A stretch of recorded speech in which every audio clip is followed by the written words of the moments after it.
Hello friends, Jerry Rosa here in the Rosa String Works workshop, and got something a little bit different and just kind of a short little video for you today.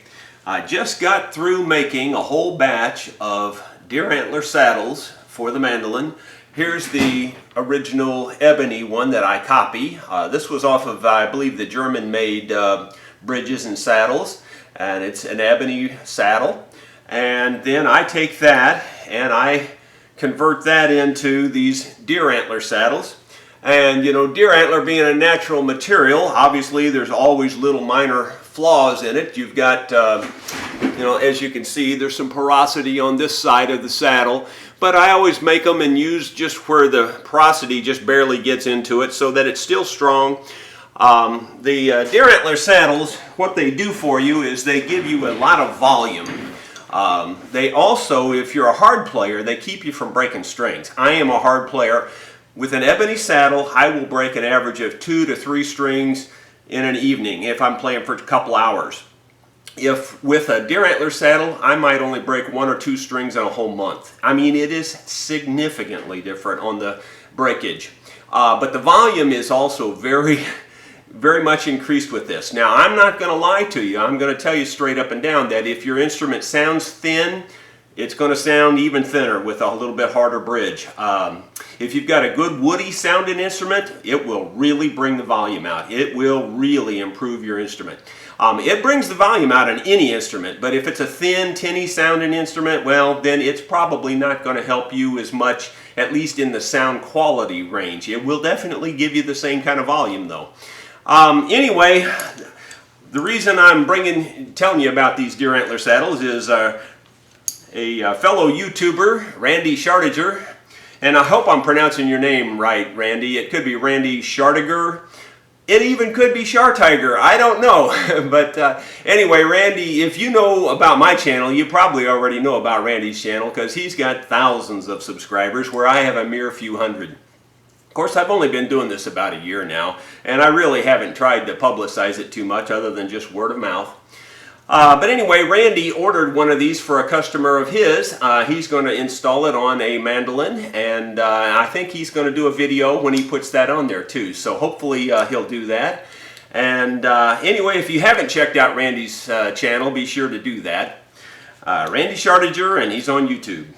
And then also, later in this video, you'll see that I made this tool, and I saw this on Randy's channel. I mean, this is a tool that's widely available from StewMac. I just never did think about using one. When I saw Randy had one, I thought, you know, I'm just going to make myself one. So I'll show you how I made that a little later in the video.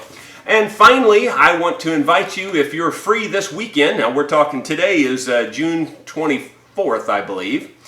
Tomorrow the 25th, and then Friday the 26th of June, and Saturday. Friday and Saturday I'll be conducting mandolin workshops, teaching you how to play the mandolin up in Lewistown, Illinois, which is apparently the hometown of Lloyd Loar, the great mandolin builder. And this is the 3rd annual Lloyd Loar Bluegrass Festival up there. So they asked me to come up and conduct the mandolin workshops, and I'm happy to do that. I'm going to bring along my DVDs. If you're looking to learn how to play the mandolin, I promise you there's no better way to learn than the way I teach you on this DVD. I don't mean that to sound like a big brag. What I do is I combine it with the way I taught myself with the Nashville Number System, and I promise you it makes music make sense, especially on the mandolin. So anyway, enjoy the rest of the video. Thank you for watching. Got a little shop project for you today. Rather than working on an instrument, I'm going to make a little tool, or I should say I'm going to improve a tool. And of course I could buy this tool from Stuart McDonald, but since I'm too tight to do that, I'm just going to make my own. I, for years, have used just a flat file, and a lot of times I just turn the tang up, or in this particular case I put a little knob on it there just so that I always use the correct side of the file. And you might say, well, files are the same, they're all the same. Well, they're not. Actually, there's no such thing as a perfectly flat bastard file. That's what these are called, bastard files. And anyway, there is no such thing as a perfectly flat one. Every one of them, because of the heat treatment process that they go through after they make the file, they heat treat them to make them very hard, and that always puts a slight curve in them. So you always have to look down every file and you make sure that you turn the concave side up and the convex side down. Well, anyway, that's why I put that little knob on there so I never get mixed up. But I saw Randy had a tool where the file was attached to a little block of wood, and I thought, you know, that might make it handy. My fingers are very strong, so for years I've just held onto the file and worked it this way. But arthritis is setting in, so I figure there's an easier way to do this. I'm not too big to take a suggestion or a tip from someone else. So anyway, out of this scrap block of wood, I'm going to be making me a custom-made block to hold this and see how I like it. And I'll bring you along for the trip. Okay, I'm just going to cut these lines that I've drawn on here, and just to narrow this down.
Okay, I've got the profile of the file roughly shaped here, and I have no idea what shape I'm actually going to make this yet. I'm going to try to make it some ergonomically nice shape that feels good in my hand. That's what I'm going for. In fact, since I don't really know what shape I want, I'm not going to be too particular here. I'm just going to start freehanding a shape. I'm not even going to draw it ahead of time.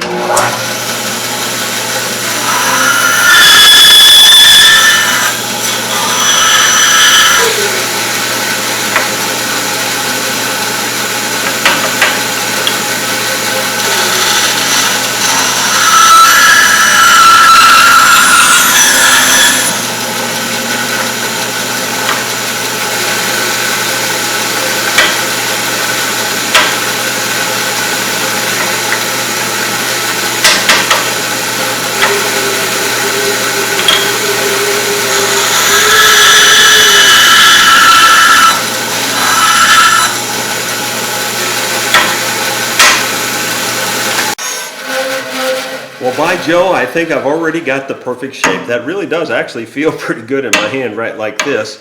What I'm going to do now is round it off all the corners and maybe make a little thumb groove on the side where my thumb can hang in there, and maybe even a little up and down groove here for this finger to hang into it so that it doesn't slip. I can, yeah, it feels really good. I can tell this is going to be a big improvement over the tool I've been using all these years. What I did was, I got a hold of this in a comfortable position on the table here, and then I just took and drew around my thumb, and I drew around my finger, and I'm going to take the Dremel tool and just kind of indent those areas just to make it a little better grip.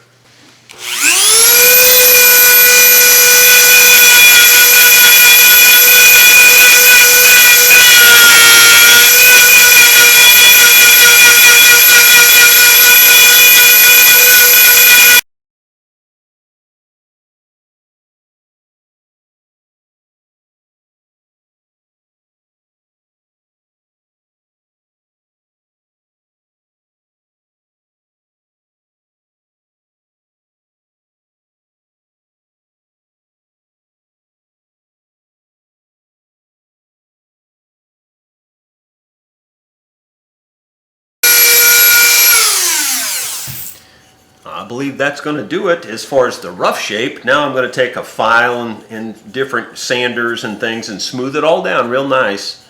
But that looks, that feels pretty good. Might just be a hair right there yet.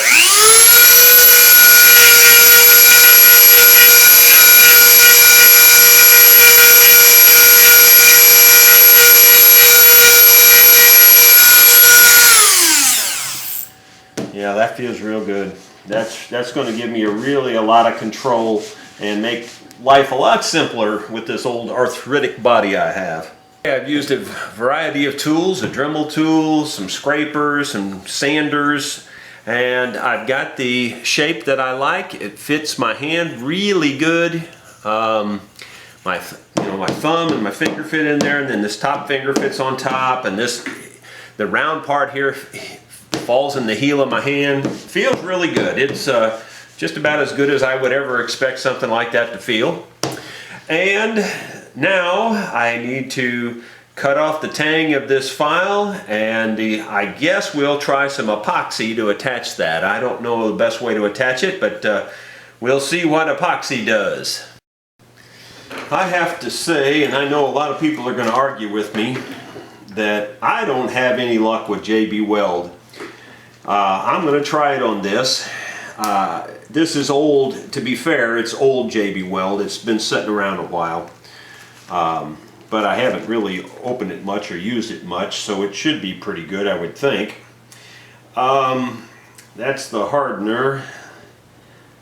This is the other stuff here. And I assume it's still usable. Don't really know.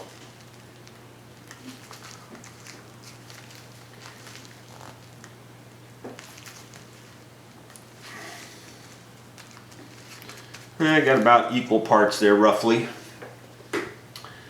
I just have never found anything that it's good for. I know lots of people just swear by JB Weld, but every time I use it, it's failed every time. I've never had it work once where I've been happy with it. So we'll try it in this application. This seems like it ought to be a good application for it. It ought to stick to the file teeth good, and hopefully it'll stick to the wood. And we'll just see.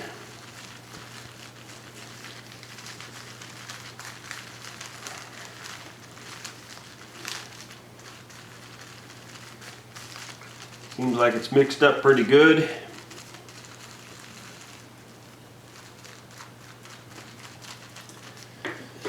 So we'll coat the whole bottom of this piece of wood with it.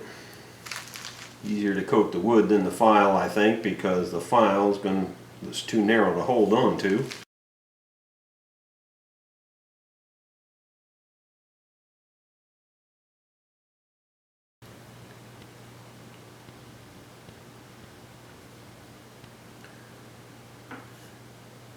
So we've got her on there.